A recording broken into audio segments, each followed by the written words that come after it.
To all of you, ladies and gentlemen, thanks for joining us again on our last conference day on Friday, day 5 of the Transport and Climate Change Week. It's a pleasure to have you on board, so thanks for tuning in. It is the Transport and Climate Change Week in its 4th edition, organized by the GIZ on behalf of the Federal Ministry of the Environment, Nature Conservation and Nuclear Safety. And of course, as you all know, we are live streaming here from the Global Hub in Berlin, but of course you are joining us from more than 13 different time zones and watching us worldwide. So thanks again for joining us. My name is Katie Gallas. I'm a geographer and a foreign journalist, and I'm pleased to be your moderator for today again. I could say it's been a very exciting week following along the hashtag Transport Week 21 and Change Transport. I could really dive into your thoughts, into your discussion, and into the different sessions. So thanks again for being so engaged and having this digital firework in the digital media.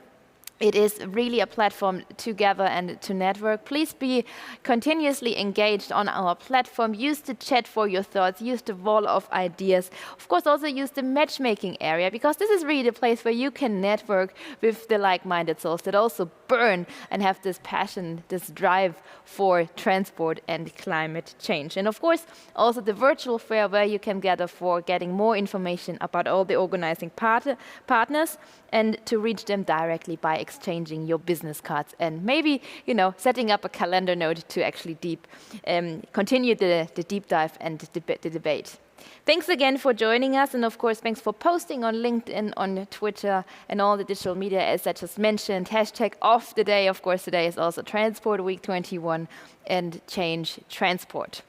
Coming into our first session of today, we are going to talk about the success and the increasing ambitions when we talk about transport and climate change. We talk with high-level representatives of the governments of Germany, of France, and the European Union on how the lessons of the 5 years of successful implementation can be rapidly scaled to meet the global challenges of the moment, and of course, in these times that we are living in. I warmly welcome for her welcoming remarks now Eleonore Francois-Jacobs, Partnerships and Outreach Manager at the MobiliseYourCity Secretariat. So Eleonore, thanks for joining us et bienvenue. Thank you, Katie. So I'm actually joining here from MobiliseYourCity Global Secretariat in Brussels, and I would like to thank all of the speakers who are here today, and in particular thank our partners BMU and GIZ for giving us the opportunity to host this first MobiliseYourCity Global Forum. It's really a pleasure to have all of you here. For those of you who don't know about MobiliseYourCity, let me introduce very briefly who we are and why we believe in transforming urban mobility to help shape more sustainable and just. As you know, mobility connects us to each other and to places we want to go. But the way we move today is not sustainable. It's not working for most people or the planet. We've heard this week from many actors taking action to transform mobility and make it more sustainable. But the demand is high and the time is short to shape sustainable cities for the future. So MobiliseYourCity was launched at COP21 in Paris with 15 partners and 15 million euros. It began as an initiative to support cities and countries in addressing these local challenges with global impacts. And today, we have nearly 100 partners throughout the world and 40 million euros from the European Union and the governments of France and Germany. We prepare sustainable urban mobility plans, we ensure access to finance, and we build capacities on the way. So far, with the first 10 projects completed, we have mobilized nearly €1 billion for sustainable mobility. We expect these projects to reduce over 35 megatons CO2 equivalent emissions by 2030 and to reduce emissions by 20% at the local level. But beyond these clear environmental impacts that we anticipate, the question is, how do we work to ensure a just transition? So the MobiliseYourCity partnership works, for instance, on the integration of informal transport to create better jobs and make cities more livable. We've been encouraged by our success, and we see more cities and countries joining MobiliseYourCity. Our partnership really shows what is possible when we act collectively and with urgency. So today, for the first time, we're bringing together our partners from across the world in one single event. We will welcome an amazing mix of local and national government representatives from Africa, Asia, and Latin America. We will have finance and climate experts as well as decision makers joining us. And together, they will engage in high-level panel discussion and hands-on training on sustainable mobility's most important issues.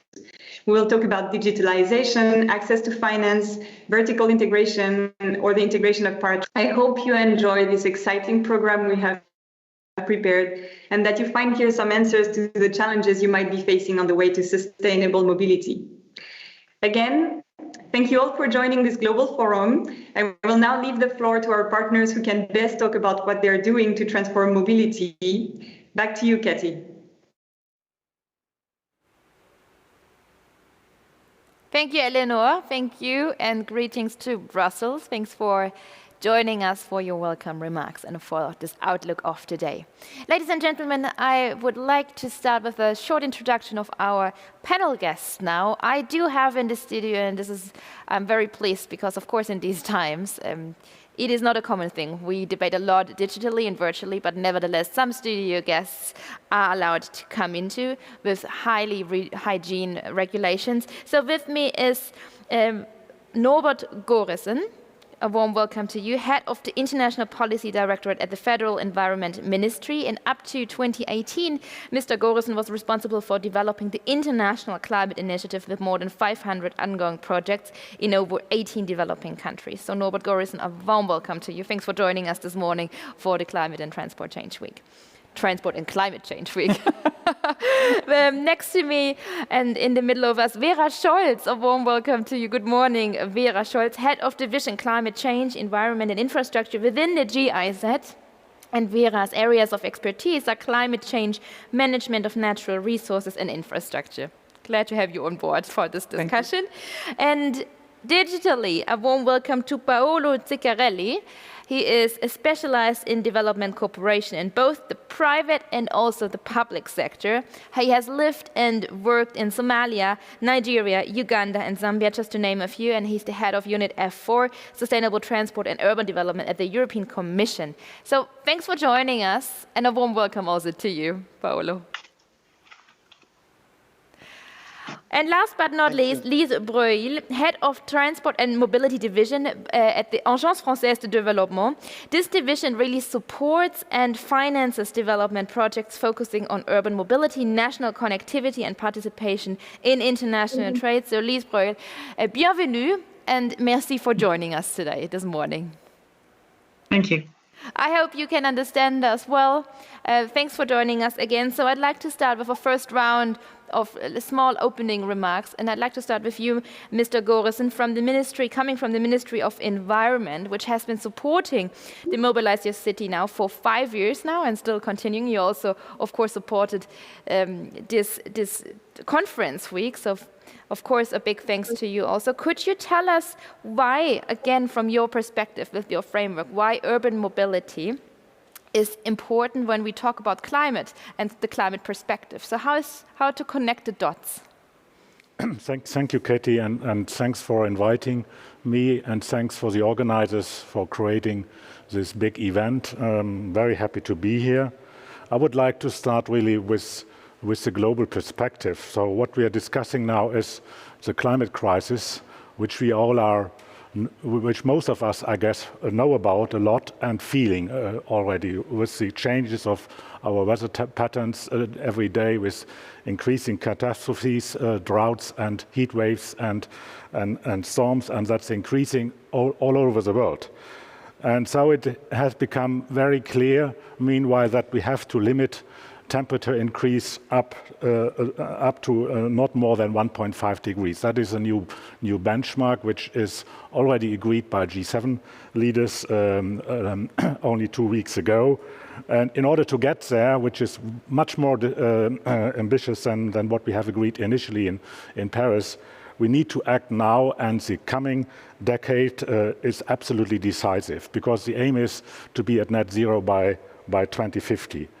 And developing countries have to follow that very soon thereafter. They may have a little bit more time, but the second half of the century, we all need to be climate neutral.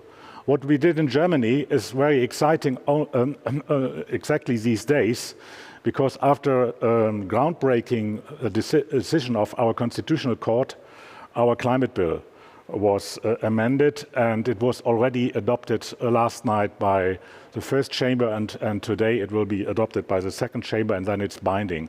And it will put us on a pathway to be climate neutral by 2045, legally binding, and it will increase targets in the time up to 2045, and in particular by 2030 we want to reduce emissions, greenhouse gas emissions, by 65%. And what is interesting for this perspective, for the transport week, is we have sectoral targets included in this bill. And for transport, it means transport sector has to reduce its emissions 43% up to 2030. And we know that that transport in city contributes about 20 to 30%, depending a little bit on the circumstances and the country. So we see all over the world increasing urbanization, rising demand for transport, rising emissions. And so it's very clear, if we talk about 1.5 keeping in reach, if we talk about climate neutrality, transport has to contribute, and also transport in cities has to contribute to that. And cities have been very active, I must say, over the last years. So a number of networks have been created, city networks, which are working on their own activities on climate. Citizens in cities sometimes are more active. Mayors are also sometimes more active than on higher levels, because cities is where people can really feel the politics, and where the decisions are made and have a direct impact on the day-to-day life. And transport also here plays an absolutely crucial part. We believe that transport emissions, to about half of it, have to be reduced by improving the efficiency and the performance and the technology of the vehicles, all vehicles, including vehicles for public transport, and the other part has to be reduced by a different way of how we organize transport, reducing transport and shifting more towards public transport and also non-motorized transport. And that is happening at the core in cities. Cities are seeking and working on solutions. Cities are seeking on working on capacities, and cities are in particular also seeking to get finance for investments, because it's obvious the old solutions, car-centric orientation, investments in flyovers, that wouldn't work. So more advanced city planning is absolutely crucial in order to get that managed. So therefore we are very happy that the German Ministry for Environment, as you said, is supporting Mobilize Your City since 5 years. We have created several initiatives in this space, and Mobilize Your City is one of them. We are promoting with 38 million euros, 38 cities in 10 countries. It has already mobilized additionally 900 million euros for concrete sustainable mobility projects. And we hope that thus cities will contribute to reducing emissions and creating more ambition, which is what we need to get at. Thank you very much. Thank you very much, Norbert Gorißen. And I'd like to start with our next speaker in this short opening session. Paolo is with us, EU Director General. International Partnerships has been a key donor of the partnership since its creation, as we all know and heard earlier. Can you tell us, Paolo, about the new global challenges when we talk and debate about urban mobility, and of course how this urban mobility can shape sustainable, smart, and also just cities? Yes, of course. We know very well what are the challenges of this rapid urbanization and all the challenges that are provoking the congestion, the pollution, the emissions, noise, and of course an increased social exclusion and important, very important, reduce city productivity. So we, as a Commission, we have for the next years to come some priorities that we are very clear in mind: the Green Deal, the digitalization, the jobs creation and economic growth agenda, and the human development. And of course, mobility, or urban mobility, is at the core of all these areas. I would say that a functional mobility system is the backbone of a functioning city, because it connects people to job opportunities and to basic services. And if well planned, they can optimize the social and economic advantages of living in urban areas. And of course, reduce the impact to the environment. So for this reason, we have been supporting this program, Mobilize Your City, because we think that it's very important, the approach that has been taken by this program. First of all, understanding the partners' cities' mobility issues, and then to try to catalyze the coordination between the relevant actors and the institution. It's very important to bring together the national level with the local level in these big challenges. And of course, planning urban mobility with an increased attention to active modes and public transport. Public transport is the key here, because if we have to green the sector, we have to start with the plan greening the public transport. And of course, we have to engage with the local stakeholders into these decarbonization scenarios. And of course, integrate better the public and the private, because even in this model of sustainable mobility, the contribution of the private sector is key. So I have very little time, but basically I would like to say that for us, what is important is to find a very strong coordination for the support that we give at national level with the support, technical, financial support that we give at national level, and with this kind of more thematic programs that we are, let's say, engaging in different countries.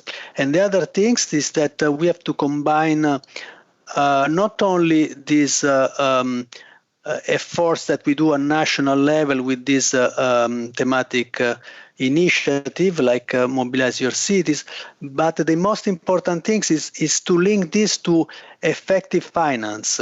We have to Mobilize Your City is a catalyzer for then entering in the financing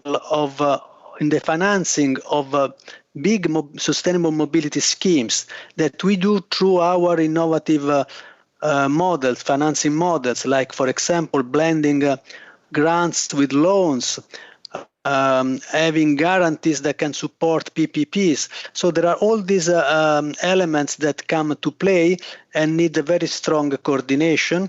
I want to say that, to conclude my intervention, that in the new financial framework that goes to 2021 to 2027, the Commission launched the approach of Team Europe. So basically now we will try to coordinate better the work of the Commission with the different EU member states, the different EU agencies and EU financing institutions to make a kind of combined effort to address all these challenges. I think that in this case, Mobilize Your Cities has been already a precursor, because we have been already working with this with France and Germany. Thank you very much.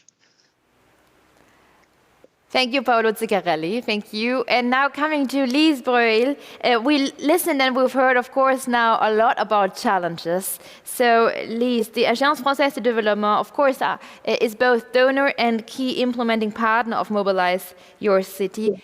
Can you give us a glimpse from your perspective on how to actually react and what are the answers to all these challenges that we were just listening to? Thank you, Katie. And thanks for the organizers to invite us to this first Global Forum. all these challenges that you mentioned previously is first the role of urban mobility to tackle climate change. And of course, the role of transport and urban mobility to shape, I would say, livable cities, not only low carbon cities, but really cities for people.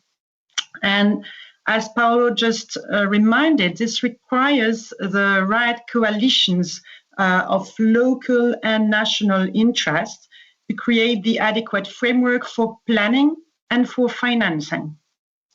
And this requires that as well, both a vision and pragmatism. I would say we need to be dreamers and we need to be doers as well.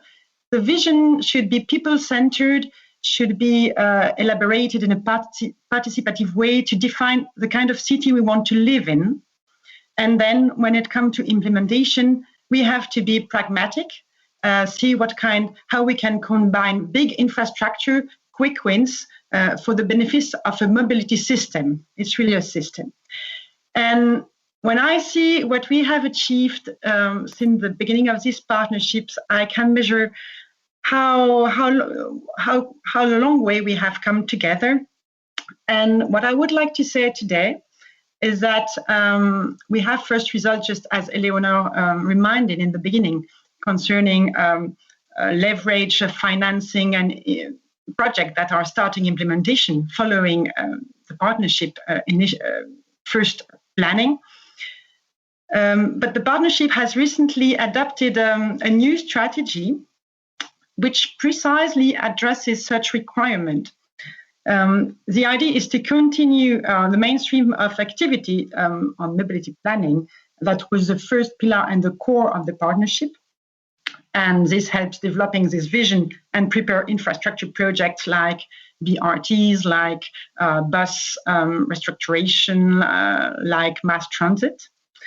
But in addition, and this is where I want to come, we have also identified a sort of gap implementation for a project like walking and cycling, like also the professionalization of paratransit. Paratransit is all the enormous amount of small operators that in fact provide 90% of the transport supply in most of South cities. And these activities require a long-term approach.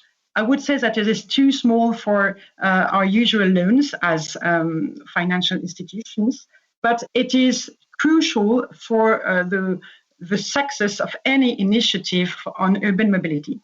And so that's where I believe that the partnership MYC can really make a difference in providing hands-on support, thanks to our partners like GIZ, and in producing methodologies, in supporting the exchanges of experiences between cities.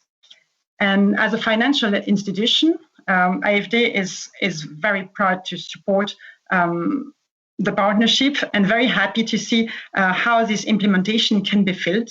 And that's also where we need some financing and more financings to implement this new strategy. And we have started good discussions with colleagues in a number of countries where we could combine some big investment that AFD is financing and some long-term implementation supported by the partnership branded MYC to address such implementation gap.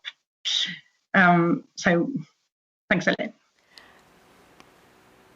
Thank you very much, Lise, and of course, thanks for highlighting your main topics. Last but not least, in this opening round, I, of course, warmly welcome now again Vera Scholz again, talking about the implementation of different partnerships, procedures, the GIZ and the Agence Française pour Développement. You both are the two main implementing partners of MobiliseYourCity, working really hand in hand now for almost 5 years. Could you tell us a little bit more about this partnership? And of course, talking about commitment, why do you stay committed? Thank you so much, Kati. And before I start to elaborate on this, it is very, very nice here to be with you, Kati, and also with Norbert Gorißen here in this room together. I think we are really enjoying this, to have a bit of a personal contact. And we are here in the GIZ premises in Berlin and talking about sustainable cities. If you would be here, all of you, you could have a glimpse outside. We have a little lake here in front of our building. There's lots of green, and I think it would be really nice to be able to welcome you all here, but this situation is not as such. I also would like to make a first point. I mean, we are talking about sustainable and not climate friendly only, but climate neutral mobility and cities. And that is not yet mainstream. And I think it is very important to have an initiative and a partnership like MobiliseYourCity, which is enabling the pioneers for this agenda under one kind of roof. Yeah? So this is why I'm very, very happy that many years ago MobiliseYourCity was invented, formed, and has become a very strong partnership. Kati, you just mentioned, I mean, we are two implementing partners, that is the Agence, Française, Développement, and also GIZ. And this is a very, very strong and nice partnership because we really can work very complementary together. And I would like to stress we have a joint program which is funded, Paolo, by the European Commission, the Euroclima initiative, Euroclima Plus, where AFD, Agence Française de Développement, and GIZ are jointly implementing the urban mobility component. Yeah, so and this is a program which is happening in Latin America. So this is one example, in addition to MobiliseYourCity, where we work together already very closely. To describe a bit, what does that mean, complementary? That means, for example, that we are working as GIZ most often with national governments. Yeah, that means that we advise and work together with national governments to enable them that cities have a role to play in climate change and also especially in sustainable urban mobility. Yeah, so we need the national governments to enable cities to do so. And what is very, very nice that the AFD most often also works at the city level. So this is a good combination between GIZ being active at the national level and AFD being very much engaged with the cities. What is also very important to know, and Lise just mentioned it, the Agence Française de Développement is a financial institution, is a development bank, whereas GIZ is strong on capacity development. Yeah? And I think it is in these times where we are eager to come about a transition because of climate change and many other global challenges, we really have to join forces. And this is why I think it is very important that financial institutions and institutions like GIZ join forces and work together, for example, in the subject of sustainable and climate neutral mobility. And what is also very good about this partnership, that we are together, and not only AFD and GIZ, but as I said, also the national governments and the cities and the citizens, this is also very important, we also can learn together. So working on the ground enables us to improve and to test our tools and methodologies, and also what is good practice to distribute that among this MobiliseYourCity partnership. Yeah? So this is one big example and advantage that we can share experiences we are able to make on the ground. A paradigm shift in urban mobility needs to happen to attain sustainability in transport. And this needs to happen by shifting the focus from traffic, from cars and lorries, to people. Because I think we have learned in the last years that it is so important that we have a just transition. And a just transition also looks at people and their well-being. And what we have also learned that it is very, very important to combine the activities of the national government in relation to sustainable urban mobility and the level of the local governments and the cities. We have developed a tool which is called Sustainable Urban Mobility Planning, the SUMS. And we have also seen that it is very nice to have plans, and it is also very nice to have priorities, for example, for cycling and walking lanes, or for strengthening public transport. That is also very important in the framework of our climate agenda, to strengthen public transport. We also see what Lise said, it's very nice to have plans and priorities. It is very nice to advise governments, but it also needs finance. Yeah, so that is very important. I don't know, I have an example, Kati. Shall we do that a little bit later? We can do the example a little bit later. Yeah, give us. Okay, good. Then I stop here. Thank you so much for listening. Thank you. Thank you, Vera. Ladies and gentlemen, of course, we had now several points, and I have a full paper with different notes, and I would love to start with a buzzword that actually Vera just brought up, a just transition. When we talk, of course, coming to the people, from transport to the people, we need to talk about a just transition, and also Paolo pointed out, it's also about creating new job opportunities. So I'd like to ask our guest from the Ministry, from the Environment Ministry, Norbert Gorißen, what does it mean to have a just transition, to actually also engage new job opportunities for a car nation like Germany it is? That's a good question, a really challenging question. I think we have some experience with just transition, in particular in the mining sector. We have agreed on phasing out our coal production, coal mining and coal production both, and both comes along with a lot of social questions, structural questions. So you have to work with, in order to get to solutions, you have to work with the regions which are impacted, you have to work with the people who are losing potentially their jobs, and try to find new solutions for that. On the other hand, I must say that's also costly. So the German example, I'm not quite sure whether this is something you can do everywhere, because it comes with a lot of money as compensation for the regions which are impacted, and also for the workers. And if you talk about a car industry, the German society and the German business car manufacturers don't believe they will run out of their jobs. So they are transitioning their own way of what kind of products they are producing. They are a number of them are very clearly now focusing on electric vehicles. And there will be new opportunities in the case of electric vehicles, which is not that often really fully understood. So the focus is very much on the car manufacturing sites itself, but I think there's more which comes on top of it. Just think about the charging infrastructure, which you have to set up. This involves a lot of new jobs for people who have to construct those things, to install them. That's not directly in the car industry, but it's related to it. So I'm not that worried that the Germany will get a lot of problems with transforming its car industry. If I may, I would like to pick one point which I heard from various of the very interesting interventions from colleagues, from Paolo and from Lise and from Vera, and that is the crucial point of finance. For cities, it's even more difficult to attract finance than for national governments. That's not only true in developing countries, also in developed countries, but it's in particular a challenge for developing countries, for cities there, to attract the finance to do the transformation.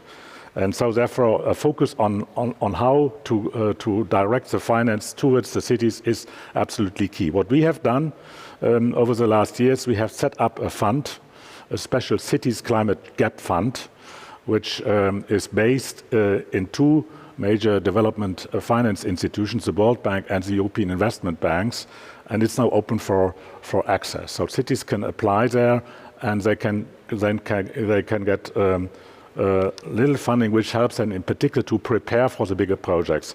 Once the bigger projects are prepared, then maybe AFD would come in and invest in it, and GIZ will complement it in order to have also complementary planning measures, etc., not just the investment as such. But I just want to highlight that there's a lot of focus necessary, and it's only possible, that also has to be said, if the national governments and the local governments work together. And that was a point which also was made by Vera, which is a big, Thank you, Norbert, a big challenge. I'd like to play the ball from the finance ball now back to Louise. Would you agree that this is the right path to go to actually reach our goal of a smart and, of course, a just city? And also talking about social cohesion, would you also agree that it's not that problem to actually change everything from now until tomorrow? So I'm not sure I did understand your question well. I can repeat it if you'd like to. So we were just tackling on some points concerning the finance. As you're also pointing out, finance is a major topic that we need to talk about, as we cannot print money, of course. And the bike lanes and everything and charging infrastructure needs to be financed. So is it the right path to actually build up a fund, like Norbert Gorißen was just mentioning out? Is that something that you would agree on? And the second question that came up with the previous question, talking about social cohesion, because when we talk about transition, we have to take the people with us. So are we on the right path? Yeah. I think we are on the right path because, through such a partnership, we are really building the conditions to have good project and framework for financing that combines this national and local level. And we have seen first results. So, I believe that we are on the right path. Regarding social cohesion, there is a specific transition in South cities, which is very different from the transition that was described by Norbert in Germany or maybe in France, is that the transport sector is very much informal and is providing thousands of informal jobs, which are basically operators of minibuses. So there is a very specific approach of urban mobility in such cities, and any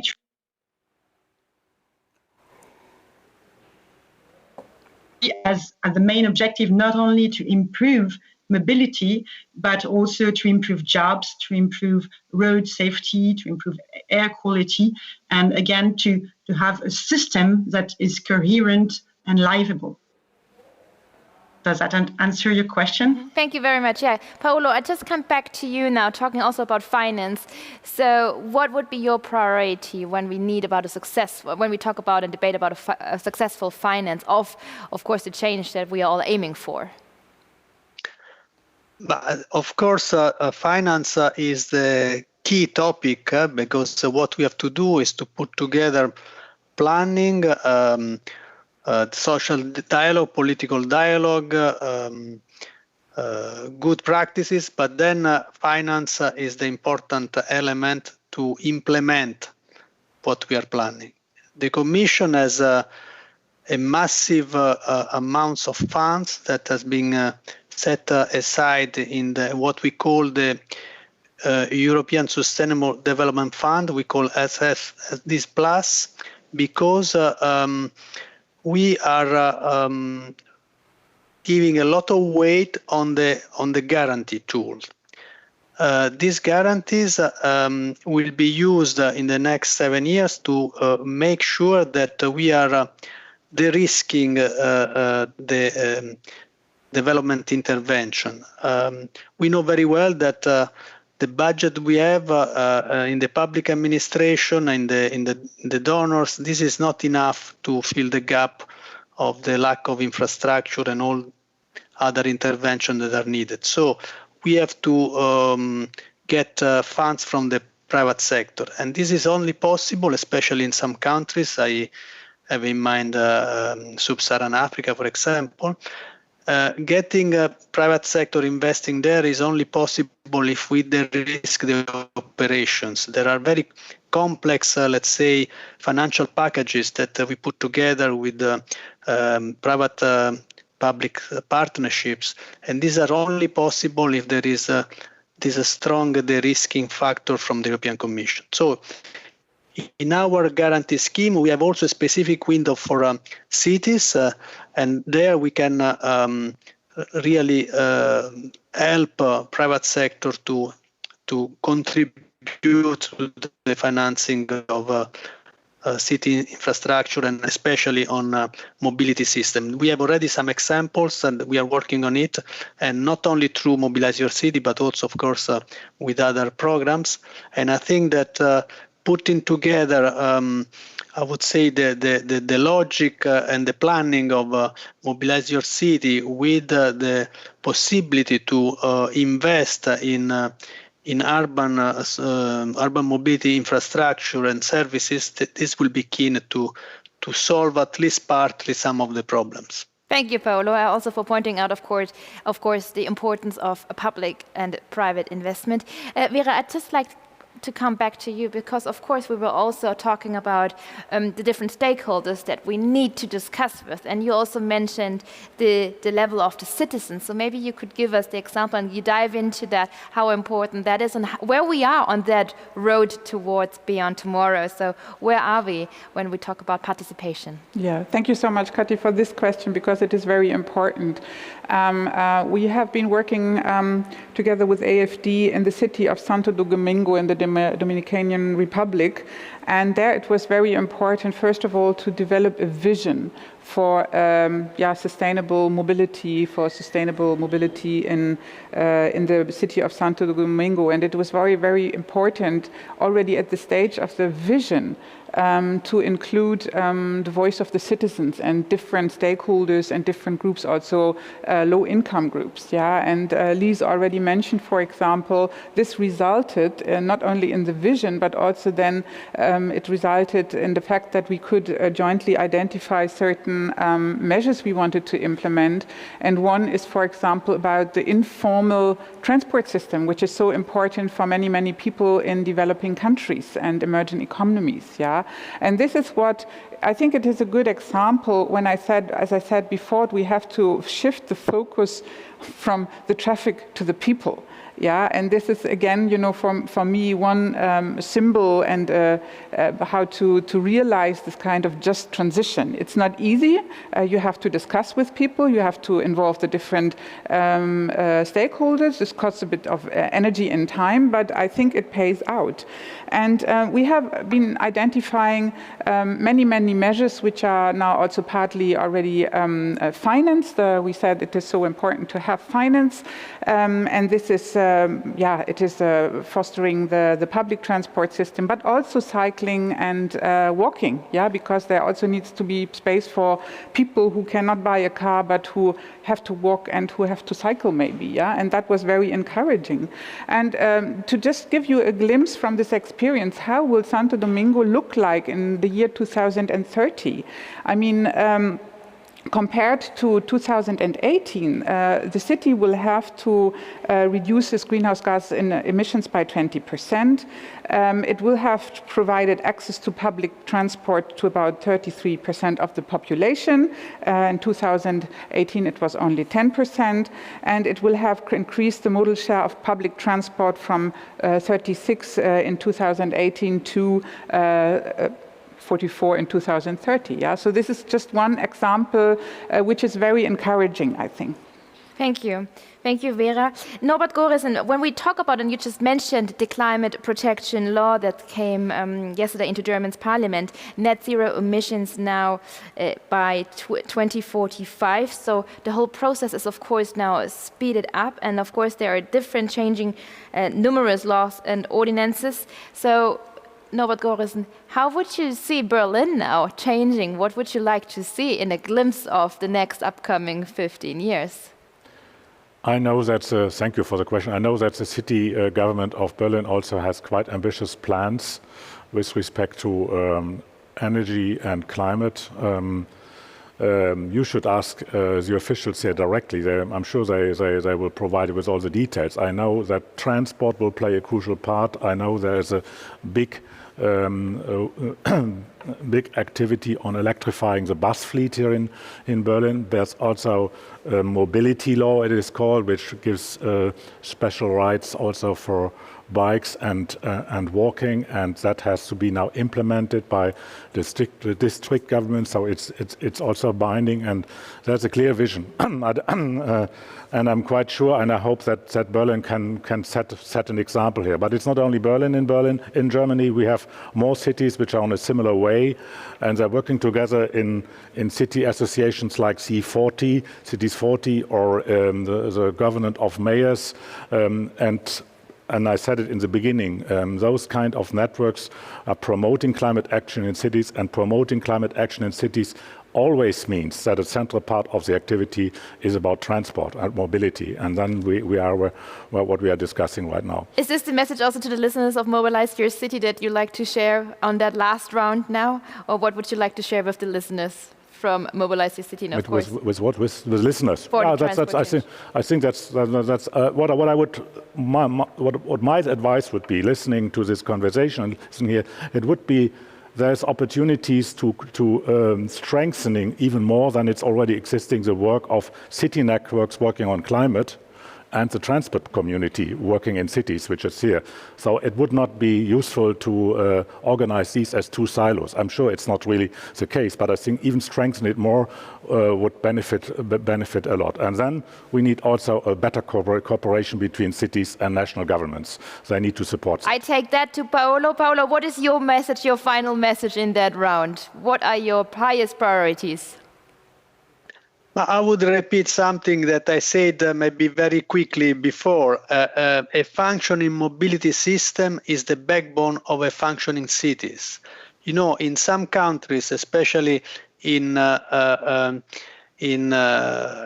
partner countries, we have capitals that are producing 70-80% of the GDP and producing maybe up to 90% of the GHG emission.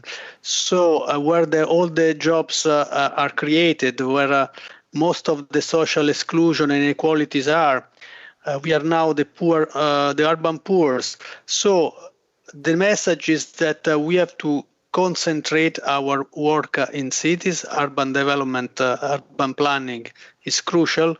And of course, again, to me, is something that we have to have two kind of links. The first link is to connect the national and the local level, very, very important.